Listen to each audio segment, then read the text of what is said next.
Telangana Congress committee నూతన అధ్యక్షుడి ఎంపికపై ఆ పార్టీ అధినాయకత్వం దృష్టి సారించింది.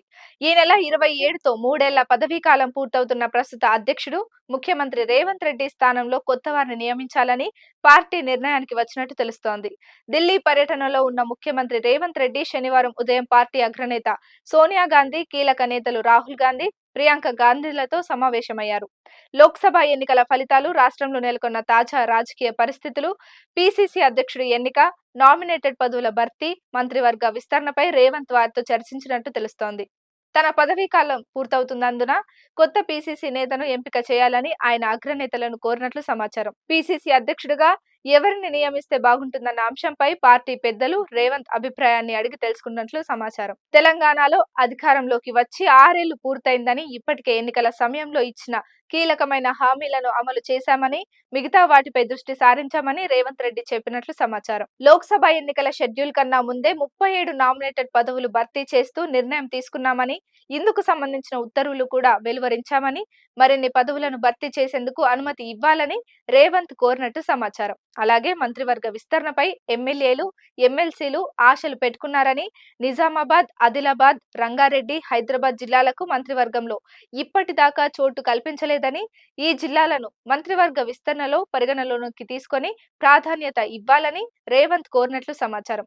పీసీసీ అధ్యక్షుడితో పాటు వర్కింగ్ కమిటీ అధ్యక్షులను కూడా నియమించాలన్న ఆలోచనలతో కాంగ్రెస్ అధినాయకత్వం ఉన్నట్లు తెలుస్తోంది. ఇప్పటిదాకా పార్టీ వర్కింగ్ ప్రెసిడెంట్లుగా ఉన్న మహేష్ కుమార్ గౌడ్, జగ్గారెడ్డి, అజారుద్దీన్, జెట్టి కుసుమకుమార్ ఉన్నారు. ఇందులో మహేష్ కుమార్ గౌడ్ ఎమ్మెల్సీగా ఎన్నికయ్యారు. జగ్గారెడ్డి, అజారుద్దీన్ సంగారెడ్డి, జూబ్లీహిల్స్ నియోజకవర్గాల నుంచి పోటీ చేసి ఓటమి పాలయ్యారు. కుసుమకుమార్ ఖమ్మం లోక్సభ అభ్యర్థిత్వాన్ని ఆశించినప్పటికీ పార్టీ హైకమాండ్ అనూహ్యంగా రఘురామిరెడ్డిని ఎంపిక చేసింది. కాంగ్రెస్ పార్టీ జాతీయ అధ్యక్షుడు మల్లికార్జున ఖర్గేతో కూడా పీసీసీ అధ్యక్ష పదవికి సంబంధించి రేవంత్ రెడ్డి చర్చించినట్టు సమాచారం. మంత్రివర్గ విస్తరణ, నామినేటెడ్ పదవుల భర్తీ అంశాలు కూడా రేవంత్, ఖర్గే దృష్టికి తీసుకొచ్చినట్టు సమాచారం. పీసీసీ చీఫ్ గా ధీటైన నాయకుడిని నియమించాలన్న ఆలోచనలతో పార్టీ అధినాయకత్వం ఉంది. ఇందుకోసం నేతలను అన్వేషించే పనిలో పార్టీ పెద్దలు నిమగ్నమైనట్టు సమాచారం. పీసీసీ చీఫ్ రేవంత్ రెడ్డి తరహాలోనే దూకుడును ప్రదర్శించే నాయకుడిని ఎంపిక చేయాలని యువనేత రాహుల్ గాంధీ నిర్ణయించినట్లు ప్రచారం జరుగుతోంది. లోక్సభ ఎన్నికల ప్రచారంలో భాగంగా తెలంగాణలో పర్యటించిన రాహుల్ గాంధీ పీసీసీ అధ్యక్ష పదవి ఎంపికపై పలువురు నేతలతో సమాలోచనలు జరిపినట్టు చెప్తున్నారు. ఈ పదవిలో ఎవరిని నియమిస్తే బాగుంటుందన్న అభిప్రాయాన్ని ఆయన తీసుకుంటున్నట్టు ప్రచారం జరుగుతోంది. దక్షిణ తెలంగాణకు చెందిన నాయకుడిని సీఎంగా నియమించినందున పీసీసీ చీఫ్ పదవి ఉత్తర తెలంగాణకు ఇచ్చే అవకాశం లేకపోలేదని పార్టీ వర్గాలు లెక్కలు వేసుకుంటున్నాయి. పీసీసీ చీఫ్ రేసులో ప్రస్తుత వర్కింగ్ ప్రెసిడెంట్ జగ్గారెడ్డి తనకు అధ్యక్ష పదవి ఇవ్వాలని చాలా రోజుల నుంచి అడుగుతున్నారు. ఇప్పటికే ఆయన ఢిల్లీలో మకాం వేసి పార్టీ పెద్దలను కలిసే ప్రయత్నంలో నిమగ్నమయ్యారు. మునుగోడు ఎమ్మెల్యే రాజ్ గోపాల్ రెడ్డి మంత్రి పదవిపై ఆశలు పెట్టుకున్నారు. ఒకవేళ మంత్రి పదవి ఇవ్వని పక్షంలో పీసీసీ తెలంగాణలో కాంగ్రెస్ పార్టీ అధికారంలో ఉండడంతో పీసీసీ అధ్యక్ష పదవికి పోటీ భారీగా ఉంది. పీసీసీ చీఫ్, వర్కింగ్ ప్రెసిడెంట్ల విషయంలో సామాజిక సమీకరణాల కూర్పుకు ఏఐసీసీ సిద్ధం చేసినట్లు తెలుస్తోంది. ముఖ్యమంత్రిగా రెడ్డి సామాజిక వర్గానికి చెందిన రేవంత్ రెడ్డి ఉండడంతో బీసీ, ఎస్సీ, ఎస్టీ సామాజిక వర్గాలకు చెందిన నేతలు పీసీసీ పదవిపై ఆశలు పెట్టుకున్నట్లు ప్రచారం జరుగుతోంది. రేవంత్ రెడ్డి దక్షిణ తెలంగాణకు చెందిన వారు కావడంతో ఉత్తర తెలంగాణ నేతలు పీసీసీ అధ్యక్ష పదవిని తమకు ఇవ్వాలని అధిష్టానాన్ని కోరుతున్నట్టు సమాచారం. చీఫ్ గా తన పేరును పరిశీలించాలని ఏఐసీసీకి విన్నవించుకున్నట్లు తెలుస్తోంది. అయితే బీసీ, ఎస్సీ, ఎస్టీ సామాజిక వర్గాల నేతలు ఈ పదవిపై భారీ ఆశలు పెట్టుకున్నారు. ఈ పదవి కోసం పలువురు మంత్రులు కూడా కోరుతున్నారు. డిప్యూటీ సీఎం మల్లు భట్టి విక్రమార్క కూడా తనకు పీసీసీ పదవి కట్టబెట్టాలని పార్టీ హైకమాండ్ ను కలిసిన సందర్భంలో కోరారు.